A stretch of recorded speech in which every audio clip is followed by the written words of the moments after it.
Price எல்லாம் கர்த்தருக்கு ஸ்தோத்திரம் உண்டாவதாக. இப்போது 2வது குவிஸ் பார்ட் 2 பார்க்கலாம். அப்போஸ்தலர் 1 3 வசனத்திலிருந்து. அப்போஸ்தலருக்கு எத்தனை நாட்கள் தரிசனமானார்? எத்தனை நாட்கள் தரிசனமானார் அப்போஸ்தலருக்கு? அப்போஸ்தலர் 1:3 40 நாட்கள் தரிசனமானார். 40 நாட்கள் அளவு தரிசனமானார். நீங்கள் எதனால் சில நாளைக்குள்ளே ஞானஸ்தானம் பெறுவீர்கள்? எதனால் பெறுவீர்கள் ஞானஸ்தானம்? பரிசுத்த ஆவியினாலே ஞானஸ்தானம் பெறுவீர்கள்.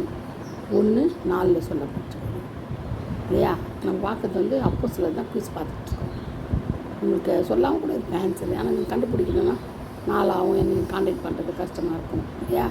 அதனால தான் ஆன்சர் சொல்கிறேன். நீங்கள் மற்றவங்களுக்கு இதே மாதிரி சொல்லி சப்ஸ்கிரைப் பண்ணி சொல்லுங்கள், ஓகேவா? யோவான் எதனால் ஞானஸ்தானம் கொடுத்தார்? எதனால் கொடுத்தாரு? ஜலத்தினாலே ஞானஸ்தானம் கொடுத்தார். 1:4 சொல்லப்பட்டிருக்கு. அதே தான். அடுத்தது பரிசுத்த ஆவியின் படத்தில் வரும்போது எங்கெங்கே சாட்சிகளாக இருப்பீர்கள்? எங்கெங்கே இருப்போம் நம்ம?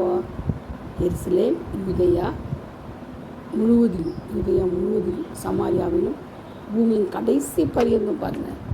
எருசலேமே, யூதேயா முழுவதிலும், சமாரியாவிலும், பூமியின் கடைசி பரியந்தம் நம்ம என்ன செய்வோம்? சாட்சிகளாக இருப்போம். 1:8 சொல்லப்பட்டிருக்கு. யார் அவரை மேலே எடுத்துக்கொண்டது? யார்? ஒரு மேகம் அவரை மேலே எடுத்துக்கொண்டது. 1:9. சீஷர்கள் ஏறக்குறை எத்தனை பேர் கூடியிருந்தார்கள்? எவ்வளோ பேர்? இந்த மேலறையில் 120 பேர் மேல் வீட்டில்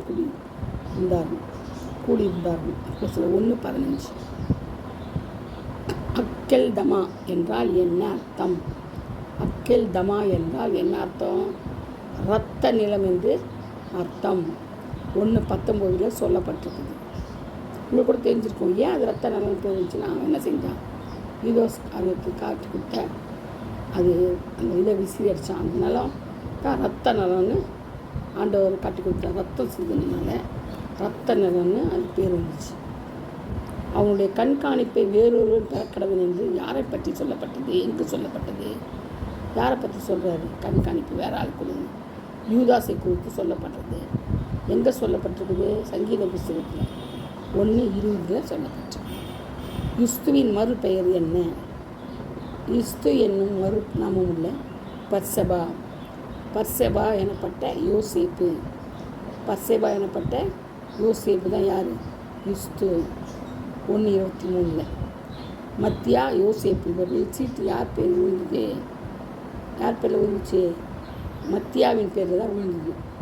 அது அப்போஸ்தலர் 1:26 சொல்லப்பட்டிருக்குது. இன்னும் நிறைய காரியங்கள். இயேசு கிறிஸ்து சிலுவையில் அடையப்பட்ட இடம் எது? கொல்கத்தா மலை இல்லையா? அதனால் நம்ம என்ன செய்யணும்? நிறைய காரியங்கள் நம்ம பைபிளில் ஆராய்ஞ்சு பார்த்து நம்ம அதை தயாரித்து நம்ம மற்றவர்களுக்கு சொல்லணும். மற்றவர்களுக்கு சொல்லும் போது நம்முடைய அறிவு என்ன செய்யும்? பெருகும். நம்முடைய அறிவு பெருகணும்னா நம்ம என்ன செய்யணும்? மற்றவர்களுக்கு சாட்சியாக இருக்கணும். ஆண்டவருக்கு முதல்ல நம்ம சாட்சியாக இருக்கணும். ஜீவ சாட்சியாக இருக்கணும். சரிங்களா? நிறைய காரியங்கள் வேதத்தில் பொக்கிஷம். வேதம் ஒரு தேன்கூடு பொக்கிஷம் மாதிரி எடுக்க குறையாத வரும். குறையவே குறையாது. அவ்வளோ நல்லாயிருக்கும். படிக்க தேன் போல் இனிக்கும். அதுலேருந்து ஒன்றுமே பண்ண முடியாது. அவ்வளோ நல்லாயிருக்கும்.